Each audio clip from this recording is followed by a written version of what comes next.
Hello friends, welcome back to our channel. ఈరోజు matter ఏంటంటే, నా స్టైల్‌లో ఆలూ రైస్ ఎలా చేయాలో మీ అందరితో షేర్ చేసుకుందాం అనుకుంటున్నా. ఫస్ట్ అయితే 4 పొటాటోస్, 2 చిల్లీస్, 1 టమాటో, 1 ఆనియన్ అయితే తీసుకున్నాను. ఆ తర్వాత వీటిని మంచిగా వాష్ చేసి కట్ అయితే చేసుకున్నాను. అవన్నీ కట్ చేసిన తర్వాత స్టవ్ ఆన్ చేసి ప్యాన్ పెట్టేసిన తర్వాత ఆయిల్ పోసుకోవాలి. ఆయిల్ మంచిగా హీట్ అయినాక మనం ఫస్ట్ కట్ చేసి పెట్టుకున్న ఆలూస్ కూడా అందులో వేసి ఫ్రై చేయాలా. ఆలూస్‌ని తీసిన తర్వాత ఆ ఆయిల్‌లోనే ఆవాలు, జీలకర్ర, ఎల్లిపాయలు కూడా వేసుకోవాలి. అవన్నీ మంచిగా ఫ్రై అయిన తర్వాత కట్ చేసి పెట్టుకున్న చిల్లీ, ఆనియన్స్ కూడా ఎయాలి. టమాటోస్ కూడా సాఫ్ట్‌గా ఉడికిన తర్వాత పసుపు, అల్లం వెల్లుల్లి పేస్ట్ కూడా ఎయాలి.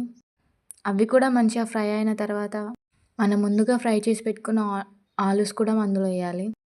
ఆలూస్ కూడా మంచిగా ఫ్రై అయిన తర్వాత అందులో కారం, ఉప్పు, మసాలా అవన్నీ కూడా మంచిగా ఫ్రై అయిన తర్వాత ఉడికించిన రైస్‌ని కూడా అందులో ఏసి మిక్స్ చేయాలా. మిక్స్ చేసిన తర్వాత పైన కొత్తిమీర ఏసుకొని దించేసుకుంటే మన ఆలూ ఫ్రై రెడీ.